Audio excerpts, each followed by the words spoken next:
Ryan, thank you. And while many areas are dealing with the snow, others are still coping with last night's rain. There's a whole lot of it. Dozens of Dayton residents are trying to save their property because of all that massive flooding, the flash flooding we saw overnight. Paul Nelson joins us now live from the Carson River. Paul, how are things looking down there right now? Well, right here in Carson City, the river is actually about 2.5 feet lower than it was during its peak, Kristen and Landon. But if you look behind me, you can see there's actually a lot of areas where the river is still overflowing. Now, while the river did cause some issues down in Dayton, it was actually flash flooding that put some neighborhoods underwater. Chris Scott has been working diligently to save his property from flooding since Monday. And as he found out, things can change quickly. This happened in an hour and a half last night. At 12:30 I went to bed and we had no water. At 2 o'clock this morning we had it coming over the walls. Water is flowing over roads and dozens of homes throughout the neighborhood have water in them or right up to their doorsteps. While Scott's house is mostly dry for now, his other buildings weren't as lucky. Our game room, my son's room, the garage, the shop is a foot underwater right now.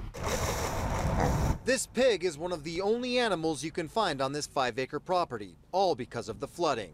We've lost all of our chickens, guinea fowl are all dead. They're all stuck in the coop. We can't get to them. Our animals are scattered through all the neighbors.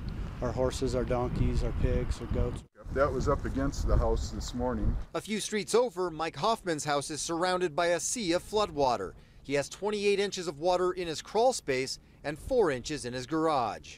It's devastating. We just have a brand new remodel in our house. It's gonna just, I don't know what we're gonna do. Crews from the Nevada Division of Forestry have spent the day helping residents sandbagging their homes. And local agencies are doing what they can during this emergency. These residents hope the worst is behind them, but they're still preparing for the worst.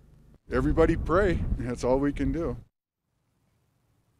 And these residents have voiced frustration because they say that water was supposed to be diverted away from their neighborhood, which obviously didn't happen. And to make matters worse, most of these residents don't have flood insurance because their neighborhood isn't considered to be part of a floodplain.